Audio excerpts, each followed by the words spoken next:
Baik, Assalamualaikum warahmatullahi wabarakatuh. Siapa ada dalam ni? Boleh cikgu tahu tak? Farid? Cikgu nampak Farid. Siti Fatimah.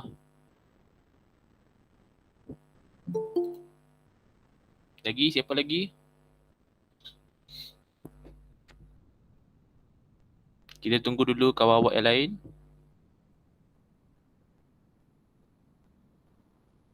Okey, sekarang Nik Ahmad Wafiq baru masuk.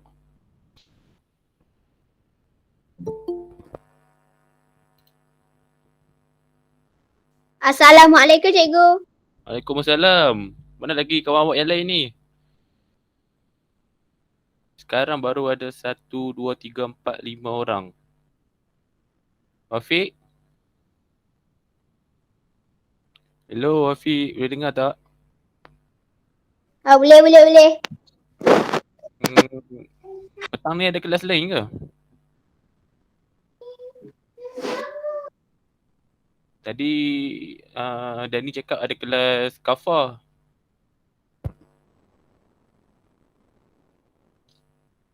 Okey. Walaupun ahli TKRS tahun 5 yang join sekarang cuma 1, 2, 3, 4 orang, 5 orang, kita akan tetap teruskan perjumpaan kita pada hari ini. Cikgu buat sekejap saja sebab tak ramai, okey? Yang ada dalam ni cikgu nak bagi respon sikit boleh? Cikgu dengar suara Wafiq je. Yang lain? Nurhanani. Cikgu nak Nurhanani cuba cakap sikit. Farid. Cikgu. Okey, bagus. Jadi cikgu akan mulakan perjumpaan kurikulum kita pada petang ini. Okey, macam yang kamu tengok, tajuk kita pada hari ini adalah masakan rimba. Kamu dengar betul-betul, cikgu nak ajar kamu tentang masakan rimba.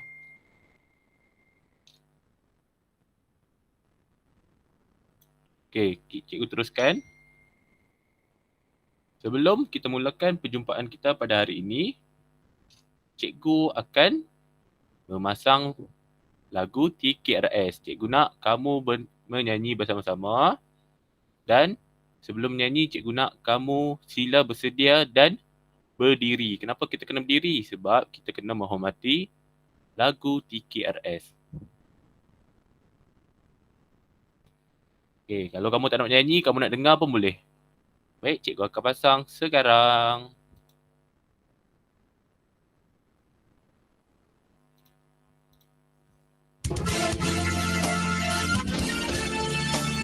Okey, sebelum cikgu teruskan, cikgu tanya boleh dengar tak?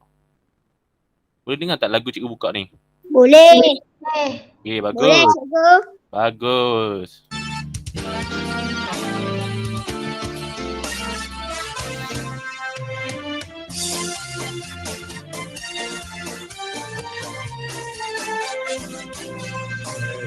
Remaja sekolah menuju satu ikatan bersaudara, bersatu menjulang keamanan negara, menjayakan ilmu iman dan amal. Marilah kita membina peribadi, membentuk insan yang kreatif ke arah kecemerlangan diri sepanjang masa yang berterusan.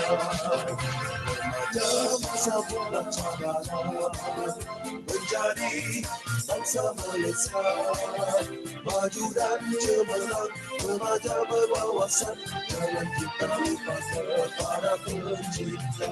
Remaja hayati budaya, ilmu iman yang ramah, letakkan di hati dan jiwamu, wawasan kedek remaja sekolah.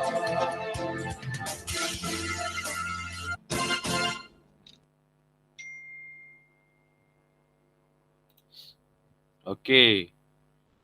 Jadi kamu semua dah dengar kan lagu Kedet Remaja Sekolah.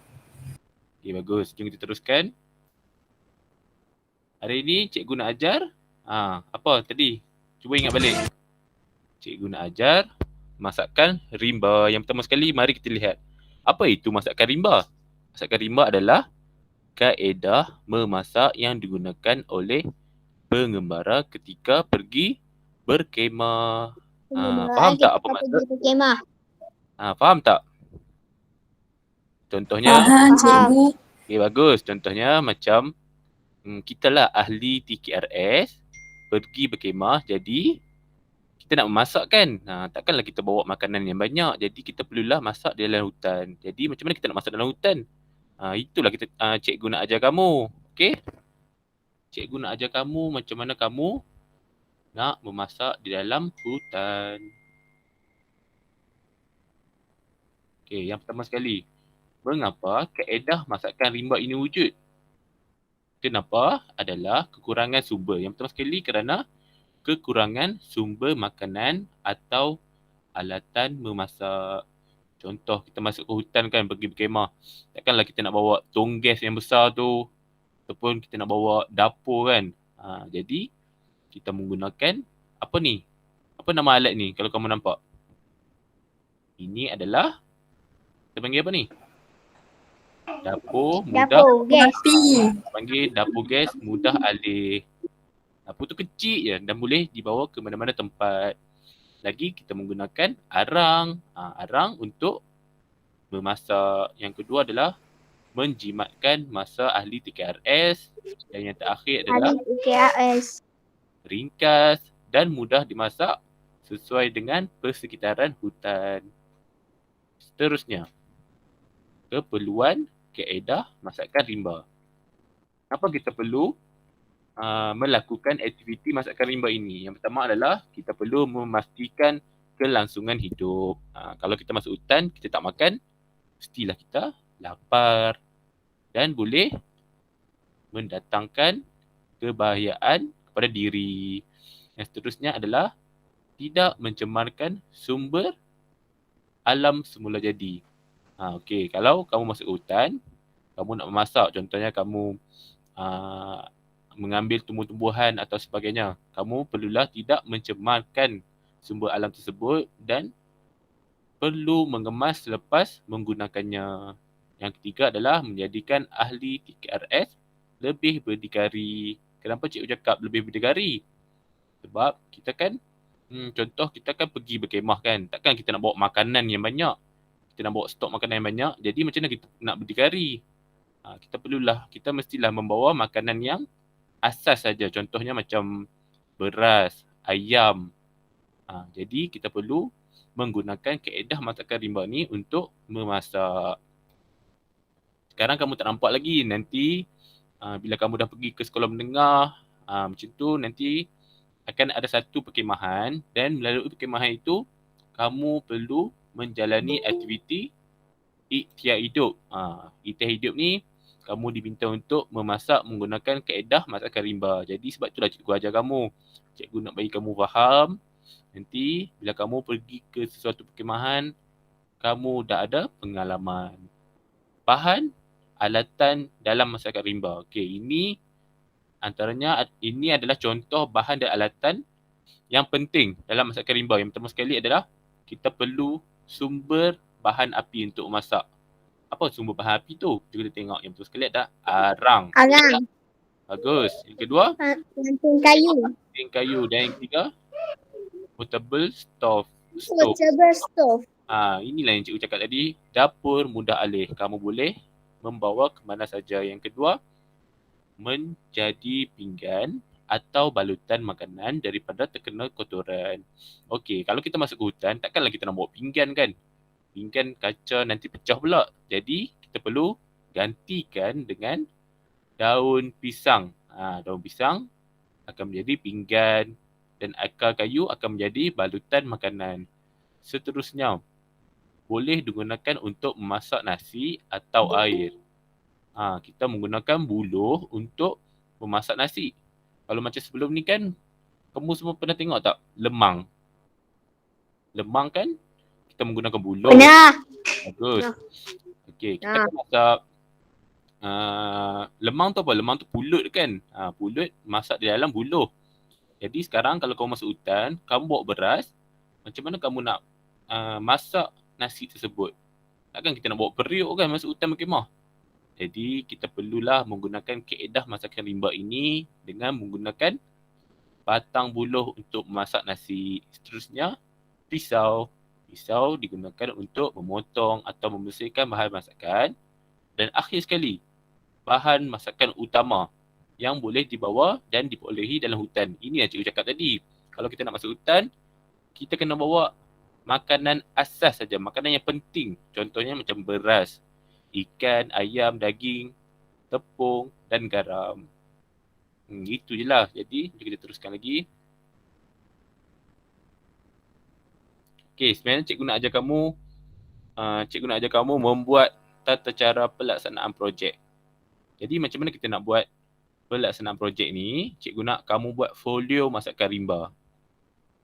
Bagaimana nak melakukan folio masakan rimba ini? Jom kita tengok. Yang pertama sekali, untuk melakukan folio masakan rimba ini, cikgu nak kamu tulis isi kandungan dulu. Yang pertama sekali adalah nama menu masakan. Cikgu nak kamu pilih satu menu saja. Menu ni, cikgu akan tetapkan selepas ini. Iaitu ada 3 menu. Selepas ini kita tengok apa menu tersebut. Dan isi kandungan yang kedua adalah bahan-bahan yang diperlukan. Isi kandungan yang ketiga adalah cara pelaksanaan. Isi yang keempat adalah lampiran bergambar. Okey, yang pertama sekali, menu yang pertama kita panggil apa ni? Kita panggil telur. Kentang. Telur. Telur. Okay, cikgu nak tanya kamu, kalau kamu masuk hutan, macam mana kita nak masak telur? Ini adalah salah satu kaedah untuk kita memasak telur di dalam hutan, iaitu dengan menggunakan ubi. Yang pertama sekali kita perlukan ubi. Yang kedua adalah pembalut aluminium. Yang ketiga telur dan yang keempat arang.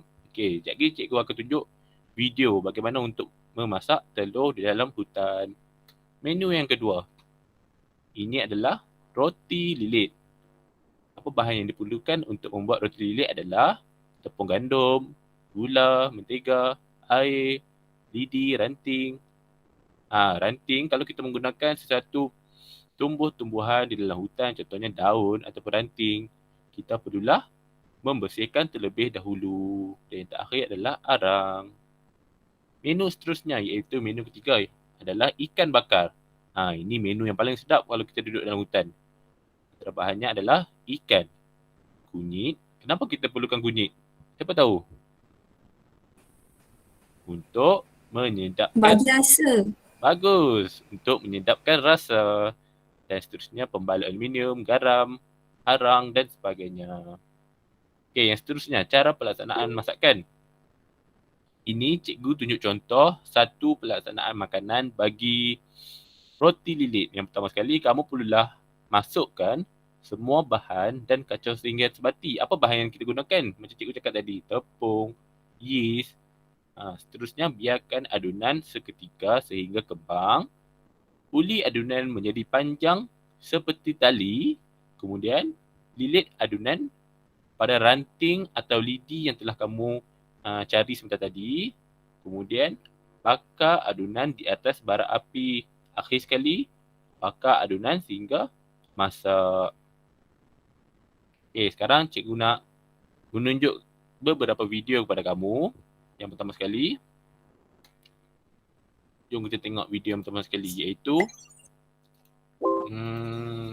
ini merupakan video tentang kaedah memasak telur ketika di dalam hutan. Tengok, mula sekali kita hiris ubi kentang tersebut.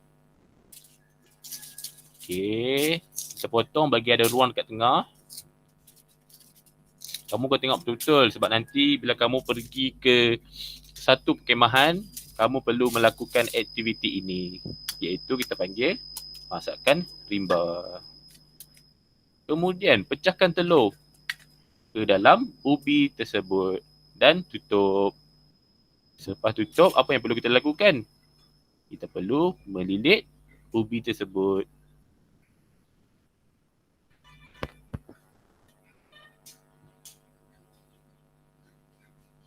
Okey, cikgu cepatkan.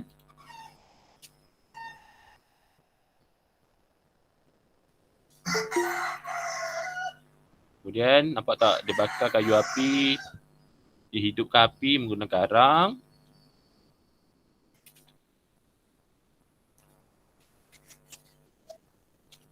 Selepas itu ubi tadi diletakkan di tengah-tengah arang bagi mendapatkan haba yang sangat tinggi, yang sangat panas. Selepas itu tunggu beberapa minit sehingga ubi tersebut menjadi warna hitam ni kan. Okey, jom kita tengok dia buka jadi apa.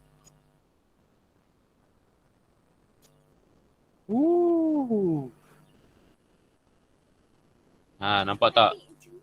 Ini merupakan salah satu kaedah masakan rimba yang kita boleh gunakan ketika berada di dalam hutan. Seterusnya. Okey, sekarang cikgu menunjukkan video mengenai roti lilit.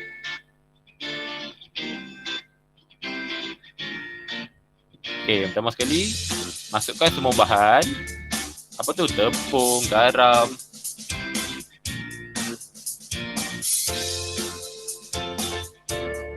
Okey, cikgu nak kamu tengok video ni dulu.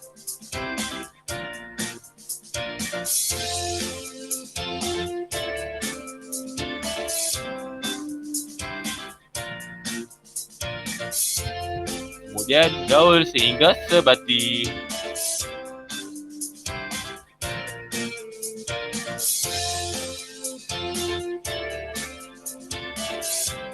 Cikgu cepatkan. Okey, kemudian lilit pada ranting kayu dan akhir sekali kita perlu membakar pada api sehingga masak. Siap. Itulah roti lilit. Ini juga salah satu menu yang kamu boleh lakukan ketika berada di dalam hutan. Okey, video yang terakhir. Takkan rimba bagi ikan bakar.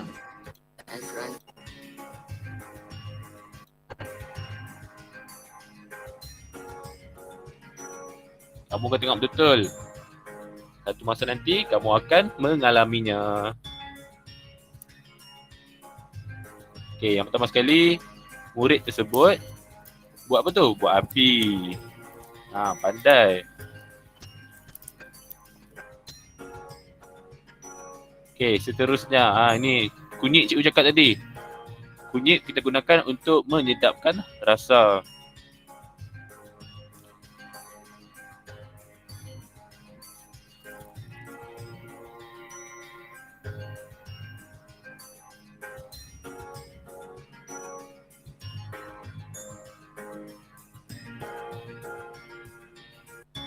Kemudian balut ikan tersebut menggunakan daun pisang.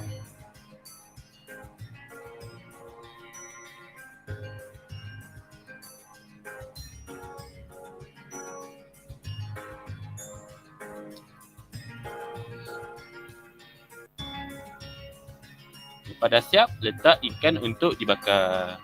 Jadi jom kita tengok apakah hasil yang terjadi.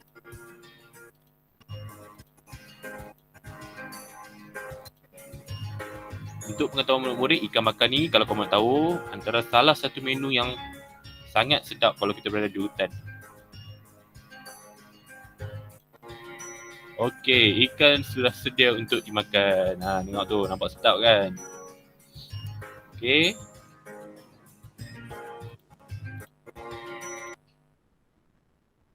Okey, kita teruskan. Ini merupakan contoh folio masakan rimba yang telah cikgu cakap tadi. Kan cikgu cakap tadi, hari ini kita belajar folio mengenai masakan rimba. Jadi ini merupakan contoh folio masakan rimba yang telah siap. Contoh yang pertama sekali, murid tersebut membuat muka hadapan, iaitu dengan menulis nama sekolah, nama murid, kelas dan ini murid tersebut adalah pengangkap. Tapi kamu adalah ahli TKRS. Selepas itu, muka surat kedua, tulis isi kandungan. Dan muka surat ketiga adalah menu masakan. Contohnya murid tersebut memilih roti lilit. Kamu boleh pilih ikan ataupun telur. Kemudian senaraikan bahan-bahan yang diperlukan untuk membuat menu tersebut. Dan akhir sekali adalah cara pelaksanaan masakan tersebut. Tulislah yang pertama sekali buat apa, kemudian buat apa, dan akhir sekali buat apa. Last sekali ni lampiran gambar. Okey. Perjumpaan kita sampai sini saja. Jadi untuk folio yang cikgu cakap tadi, kalau kamu ada masa ataupun kamu semangat nak buat, cikgu sangat lalukan kamu untuk membuat folio tersebut. Tapi sekiranya kamu tidak mempunyai masa, cikgu ucapkan tahniah sebab kamu telah menyertai perjumpaan kita pada hari ini. Walaupun perjumpaan kita hari ini seramai 1, 2, 3, 4. Tak sampai 10 orang pun, tapi cikgu ucapkan tahniah sebab kamu telah menyertai perjumpaan kita pada hari ini. Okey, cikgu pesan sekali lagi, kalau kamu rajin, kamu boleh buat folio tersebut untuk menambah ilmu pengetahuan kamu. Tapi kalau kamu tak ada masa, kamu tak buat pun tak apa, okey? Jadi ada apa-apa soalan tak? Sebelum cikgu mengakhiri perjumpaan kita. Tak. Okey, kalau tak ada soalan, cikgu ucapkan terima kasih sebab kamu telah menyertai perjumpaan kita pada hari ini. Jadi sekian, terima kasih. Assalamualaikum warahmatullahi wabarakatuh. Waalaikumsalam. Kamu dah boleh keluar. Terima kasih. Terima kasih cikgu. Sama. Terima kasih cikgu. Sama. Terima kasih cikgu. Okey, sama. Cikgu.